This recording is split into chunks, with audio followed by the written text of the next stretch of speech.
Hi hello friends, welcome back to our channel. ನಿನ್ನ ಜೊತೆ ನನ್ನ ಕತೆ ಒಂದು ಸೂಪರ್ ಡೂಪರ್ ಸಂಚಿಕೆ ನೋಡ್ಕೊಂಬರೋಣ. ಈಗಾಗಲೇ ಒಂದು ವಿಡಿಯೋನ ಅಪ್ಲೋಡ್ ಮಾಡಿದ್ದೀನಿ, ದಯವಿಟ್ಟು ನೋಡಿ. ಸೊ ಅಪ್ಪು ಬರ್ತಾಳೆ. ಯಾಕೆ ಬರ್ತಾಳೆ? ಅಜಿತ್ ಮತ್ತು ಭೂಮಿ ಏನು ಮಾತಾಡ್ತಾರೆ? ಇವರಿಬ್ಬರು ನಿಜವಾಗ್ಲೂ ಗಂಡ ಹೆಂಡತಿ ಹೌದೋ ಅಲ್ವೋ? ನಾನು ಅಂದ್ಕೊಂಡಂಗೆ ಇವರು ಕಾಂಟ್ರಾಕ್ಟ್ ಮದುವೆ ಆಗಿದ್ದಾರಾ ಅಂತ ಹೇಳಿ ಕಂಡುಹಿಡಿಯೋಕ್ಕೆ ಬರ್ತಾಳೆ. ಬಟ್ ಏನಪ್ಪ ಅಂತಂದರೆ ಅಜಿತ್ ಭೂಮಿ ಕಣ್ಣಿಗೆ ಬಿದ್ದೇ ಬಿಡ್ತಾಳೆ ಅಪ್ಪು.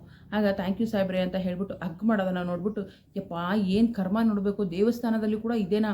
ಅಲ್ಲ, ನಮ್ಮ ಅಜ್ಜಿ ಅಷ್ಟೊಂದು ದೊಡ್ಡ ಮನೆ ಕಟ್ಟಿದ್ದಾಳೆ, ಆ ಮನೇಲೆ ಅಪ್ಕೊಳ್ಳೋದು ತಪ್ಕೊಳ್ಳೋದು ಬಿಟ್ಬಿಟ್ಟು ಇಲ್ಲಿ ಬಂದು ಇದೆಲ್ಲ ಮಾಡ್ತಿದ್ದಾರಲ್ಲ ಅಂತ ಹೇಳ್ಬಿಟ್ಟು, ಏಯ್ ನಿಮ್ಮ ದೇವಸ್ಥಾನ ಅದು ಇದು ಅಂತ ಏನೂ ಗೊತ್ತಾಗಲ್ವ ಅಂದಾಗ, ಅಕ್ಕ ನೀನು ಯಾವಾಗಲೇ ಬಂದೆ, ನೀನು ಯಾಕೆ ಬಂದು ಇಲ್ಲೇ ಅಂತ ಕೇಳ್ತಾರೆ.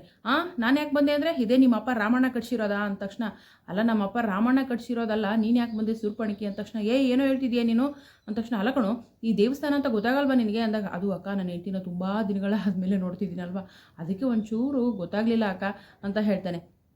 ಹೇಳಿದ ತಕ್ಷಣ ಸರಿ ಸರಿ ಆಯಿತು ಅಂತ ಹೇಳ್ಬಿಟ್ಟು ಹೇಳ್ತಾಳೆ. ಸರಿ ಹೋಗೋದು ಯಾವಾಗ ಅಂದ ತಕ್ಷಣ, ಏನೋ ಹೇಳ್ತಿದ್ಯಾ ನೀನು ಅಂದಾಗ, ಅಲ್ಲಕ್ಕ ಮನೆಗೆ ಅಂತ ಹೇಳಿದ ತಕ್ಷಣ, ಅಲ್ಲ ನೀನು ಇವಳಿಂದ ಎಲ್ಲ ಹಾಳಾಗ್ಬಿಟ್ಟಿದೀಯ ಅಂದ ತಕ್ಷಣ, ಅಯ್ಯೋ ನಾನೇನು ಮಾಡಿದೆ ಅಂತ ಭೂಮಿ ಹೇಳ್ತಾಳೆ. ಅಲ್ಲಿಗೆ ಭೂಮಿ ತುಂಬ ದೃಷ್ಟಿಗಳು ಬಿದ್ದುಬಿಟ್ಟಿದೆ ನಮ್ಮ ಮೇಲೆ, ಬಾ ಹೋಗಿ ದೇವ್ರ ದರ್ಶನ ಮಾಡ್ಕೊಂಡು ಬರೋಣ ಅಂತ ಹೇಳಿ ಅಜಿತ್ ಕೂಡ ಹೇಳ್ತಾರೆ. ಹೌದು ಸಾಹೇಬ್ರೆ ಬನ್ನಿ ಅಂತ ಹೇಳ್ಬಿಟ್ಟು ದೇವ್ರ ದರ್ಶನಕ್ಕೆ ಹೋಗ್ತಾರೆ. ಅಲ್ಲಿ ಅಜಿತ್ ಅವ್ರಿಗೆ ಹೂ ಮುಡಿಸ್ಬೇಕು, ಅಜಿತ್ ಭೂಮಿಗೆ ಹೂ ಮುಡಿಸ್ಬೇಕಲ್ವಾ, ಹೂ ಮುಡಿಸುವಂಥ ಒಂದು ಕಾರ್ಯಕ್ರಮ ಕೂಡ ನಡೆಯುತ್ತೆ. ಸೊ ಇನ್ನೇನು ಹೂ ಮುಡಿಸ್ಬೇಕು ಅಂತ ಮುಡ್ಕೋಬೇಕು ಅಂತಿರ್ತಾಳೆ ಭೂಮಿ.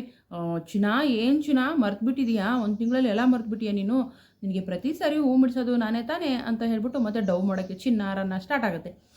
ಸ್ಟಾರ್ಟ್ ಆದ ತಕ್ಷಣ ಅಪ್ಪು ಇದ್ದವಳು, ಅಕ್ಕ ನೀನು ಇಲ್ಲೇ ನಿಲ್ತೀಯಾ ಅಥವಾ ಹೋಗ್ತೀಯ ಅನ್ನೋದು, ನನಗೇನೋ ಕರ್ಮ ನೋಡೋದು ಅಂತ ಹೇಳ್ಬಿಟ್ಟು ಕೋಪ ಮಾಡ್ಕೊಂಡು ಹೋಗ್ತಾಳೆ. ಅಲ್ಲಿ ನೋಡಿದ್ರೆ ಸಂಗೀತ ಅಡುಗೆ ಮನೆಯಲ್ಲಿ ಅಡುಗೆ ಮಾಡಲ್ಲ ರೀ, ಇಷ್ಟೆಲ್ಲ ಅಡುಗೆ ಮಾಡಬೇಕು, ಭೂಮಿ ಬಂದಿದ್ದಾಳೆ ಅಂದರೆ ಹಬ್ಬದ ಅಡುಗೆ ಮಾಡಬೇಕು. ನಾನು ಹೊರಗಡೆ ಪೆಂಡಲ್ ಹಾಕಿಸ್ಬಿಟ್ಟು ಎಲ್ಲರಿಗೂ ತರಕಾರಿ ಕಟ್ ಮಾಡು, ಸೊಪ್ಪು ತೊಳಿ, ಅದು ತೊಳಿ, ಇದು ತೊಳಿ. ಅಂಜು ಎಷ್ಟೊತ್ತೇ ಹೋಳಿಗೆ ಮಾಡೋದು ನೀನು? ಅಲ್ಲೇ ಕಣೆ, ದೇವಯ್ಯನಿ ಸರಿಯಾಗಿ ಹೇಳ್ಕೊಡು, ಆಗಿಂದ ಒಂದೇ ಹೋಳಿಗೆನ ತರ್ತಿದ್ದಾಳೆ ನೋಡಿಲ್ಲಿ ಅಂತ ಬೈತಿರ್ತಾರೆ. ಅಯ್ಯೋ ಅಮ್ಮ, ನನ್ನ ಹೆಂಡತಿ 7 ಹೋಳಿಗೆ ಮಾಡಿದ್ದಾಳೆ ನೋಡಿಲಿ, ನನ್ನ ಹೆಂಡತಿ ಕೈ ಕೆಂಪಗಾಗಿದೆ ಅಂತ ಈ ನಚ್ಚಿ ಬೇರೆ ಹೇಳ್ತಾನೆ. ಅಯ್ಯೋ ಅದು ಎಂಥ ಮಗ ಅಂತ ಉಟ್ಬಿಟ್ಟಿಯೋ ನನ್ನ ಹೊಟ್ಟೆಯಲ್ಲಿ ಅಂತ ಹೇಳ್ಬಿಟ್ಟು ಬೇಗ ಬೇಗ ತಟ್ಟು, ಶ್ರವಣ ಅಕ್ಕ ಮಳೆ ಬರ್ತಿದೆ ಅಕ್ಕ ಅಂದಾಗೆ, ಛತ್ರಿ ಹಿಡಿದಿಲ್ವೇನೋ, ಛತ್ರಿ ತಗೊಳ್ಳೋ ಅಂತ ಹೇಳಿದ ತಕ್ಷಣ, ಅಕ್ಕ ಛತ್ರಿ ಒಂದು ಕೈಲಿ ಹಿಡ್ಕೊಂಡು ತರಕಾರಿ ಹೆಂಗಕ್ಕ ಕಟ್ ಮಾಡಲಿ ಅಂದ ತಕ್ಷಣ, ಸತ್ಯ ಏನೋ ಮಾಡ್ತಿದ್ಯಾ ನೀನು ರೀ, ನೀವೇನು ಮಾಡ್ತಿದ್ದೀರಾ ಬಗ್ಗೆಮ್ಮ, ಎಣ್ಣೆ ಕಾಯ್ತಿದೆಯಲ್ವಾ ಕರೆದು ಬಿಡೋಣವಾ ಅಂತ ಹೇಳ್ಬಿಟ್ಟು ಇಷ್ಟು ಲವ್ಲವಿಕೆ ಅಂದರೆ ಇಷ್ಟು ಖುಷಿಯಾಗಿ ಓಡಾಡ್ತಿರ್ತಾರೆ. ಅದನ್ನೆಲ್ಲ ನೋಡ್ಬಿಟ್ಟು ಭಾಗ್ಯಮ್ಮನಿಗೆ ತುಂಬ ಖುಷಿ ಆಗುತ್ತೆ. ಎಂಥ ಮನೆಗೆ ನನ್ನ ಮಗಳನ್ನ ಕೊಟ್ಟಿದ್ದೀನಿ, ನಿಜಕ್ಕೂ ನನ್ನ ಮಗಳು ಅದೃಷ್ಟವಂತೆ ಅಂತ ಹೇಳ್ಬಿಟ್ಟು ತುಂಬ ಖುಷಿ ಆಗ್ತಾರೆ. ಅಲ್ಲಿಗೆ ಅಜಿತ್ ಭೂಮಿ ಕೂಡ ಬರ್ತಾರೆ. ಅಜಿತ್ ಭೂಮಿ ಬಂದರು ಅಂತ ಹೇಳ್ಬಿಟ್ಟು ಓಡಿ ಹೋಗ್ತಾರೆ. ಅಂದ ತಕ್ಷಣ, ಅಮ್ಮ ಏನು ನಡೀತಾ ಇದೆ ಇಲ್ಲಿ, ಏನಾದರೂ ಹಬ್ಬ ಇದೆಯಾ ಅಂದ ತಕ್ಷಣ, ದಡ ಏನೋ ಹೇಳ್ತಿದ್ಯಾ, ಬಾರೋ ಇಲ್ಲಿ ಹೇಳ್ತೀನಿ ಅಂದಾಗ, ಅಲ್ಲಮ್ಮ ಏನು ನಡೀತಿದೆ ಇಲ್ಲಿ ಅಂದ ತಕ್ಷಣ, ಇರು ನಾನೇ ಬರ್ತೀನಿ ಅಂತ ಹೇಳಿ ಹೋಗ್ತಾರೆ. ಅಲ್ಲ ಕಣೋ, ನನ್ನ ಸೊಸೆ ನಮ್ಮ ಮನೆ ಮಹಾಲಕ್ಷ್ಮಿ ಬಂದಿದ್ದಾಳೆ ಕಣೋ, ಅವಳಿಗೆ ಹಬ್ಬದ ಅಡುಗೆ ಮಾಡೋದು ಬೇಡವಾ ಅಂತ ಹೇಳ್ಬಿಟ್ಟು ಸಂಗೀತ, ರಾಮು ಎಲ್ಲರೂ ಹೇಳ್ತಾರೆ. ಹೇಳಿದ ತಕ್ಷಣ ಭೂಮಿಗೆ ಅದನ್ನು ನೋಡಿ ತುಂಬ ಖುಷಿ ಆಗುತ್ತೆ. ಭಾಗ್ಯಮ್ಮ ಹೇಳ್ತಾಳೆ ಭೂಮಿಗೆ, ಭೂಮಿ ನಿಜವಾಗ್ಲೂ ನೀನು ತುಂಬ ಒಳ್ಳೆ ಮನೆಗೆ ಸೊಸೆಯಾಗಿ ಬಂದಿದೆಯಮ್ಮ, ಯಾವುದೇ ಕಾರಣಕ್ಕೂ ಯಾರ ಮನಸ್ಸು ಕೂಡ ನೋಯಿಸಬೇಡ.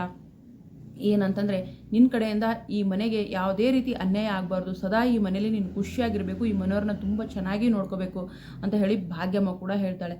ಆಯಿತು ಅಂತ ಹೇಳಬೇಕಲ್ವಾ. ಈ ಕಡೆ ಅಜಿತ್ಗೂ ಶಾಕು, ಭೂಮಿಗೂ ಶಾಕು. ಇನ್ನು ಅಂಜು ಮತ್ತು ದೇವಯ್ಯನಿಗೆ ಏನು ಮಾಡಿದ್ರು, ಇವ್ರು ಏನು ಮಾಡ್ತಿದ್ದಾರೆ ಅನ್ನೋ ಇದು ಅಪ್ಪು ಬರ್ತಾಳಲ್ವ, ಅಪ್ಪು ಬಂದಮೇಲೆ ಅಂತೂ ವಿಷಯ ಮುಟ್ಲೇಬೇಕು. ಬರ್ತಾಳೆ ಅಪ್ಪು, ಅಮ್ಮ ಏನು ನಡೀತಾ ಇದೆಯಲ್ಲ ಅಂದ ತಕ್ಷಣ, ಕಾಣ್ತಿಲ್ವನೇ ಅಡುಗೆ ಮಾಡ್ತಾ ಇರೋದು, ಯಾಕಮ್ಮ ಬಂದೆ ಅಂತ ತಕ್ಷಣ, ಅಪ್ಪ ನೀನು ಅಂತ ಕಾಲೆಳಿತಾರೆ. ಹೋಗ್ಲಿ ಬಿಡಮ್ಮ ಹೇಗಿದೆಯಾ ಅಂತ ಶ್ರವಣ್ ಕೇಳ್ತಾರೆ. ಮಮ್ಮ ಏನು ನಡೀತಿದೆ ಅಂದ ತಕ್ಷಣ, ಭೂಮಿ ಬಂದಿದ್ದಾಳಲ್ವ ಅದಕ್ಕೆ ಹಬ್ಬದ ಅಡುಗೆ ಮಾಡಿಸ್ತಾ ಇದ್ದಾಳೆ ನಿಮ್ಮಮ್ಮ ಅಂತ ಹೇಳ್ಬಿಟ್ಟು ಈಗ ಎಲ್ಲರೂ ಖುಷಿಯಿಂದ ಮಾತಾಡ್ತಾ ಇರ್ತಾರೆ. ಅಂತೂ ಕಾಂಟ್ರಾಕ್ಟ್ ಮದುವೆನೇ ಮುಂದುವರಿಸ್ತಾ ಇದ್ದಾರೆ. ಹೂ ಅಂತೂ ಮುಡಿಸ್ತಾರೆ. ಅದು ಅಂಜು ಎದುರುಗಡೆ, ಅಂಜು ಅಲ್ಲ ಅಪ್ಪು ಎದುರುಗಡೆ. ಅದೇನು ಪ್ರೀತಿಯಿಂದ ಹೂ ಮುಡಿಸಿದ್ರು ಗಿಡಿಸಿದ್ರು ಅಂತ ನಾವೆಲ್ಲ ಹೇಳ್ತೀವಿ, ಅನ್ಕೋತೀವಿ. ಅದು ಪ್ರೀತಿ ಇಲ್ಲ, ಎಂಥ ಮಣ್ಣಂಗಟ್ಟು ಇಲ್ಲ. ಸುಮ್ಮನೆ ಅಂಜು ಮುಂದೆ ಅಂಜು ಅಂತಲೇ ಬರ್ತಾಳ್ರಿ, ಅಪ್ಪು ಮುಂದೆ ನಾಟಕ ಮಾಡೋಕ್ಕೆ ಅಂತ ಹೂ ಮುಡ್ಸೋಕೆ ಹೋಗ್ತಾರೆ. ಆ ಅಪ್ಪು ಹೋದ್ಮೇಲೆ ಭೂಮಿನೇ ಮುಡ್ಕೋತಾಳೆ. ಸೊ ನೋಡೋಣ ಮುಂದಿನ ಸಂಚಿಕೆಯಲ್ಲಿ ಏನಾಗುತ್ತೆ ಅಂತ. ವಿಡಿಯೋಗೆ ಒಂದು ಲೈಕ್ ಮಾಡಿ, ಚಾನಲ್ ಸಬ್ಸ್ಕ್ರೈಬ್ ಮಾಡಿಕೊಂಡು ದಯವಿಟ್ಟು ಸಪೋರ್ಟ್ ಮಾಡಿ. Thank you so much, bye.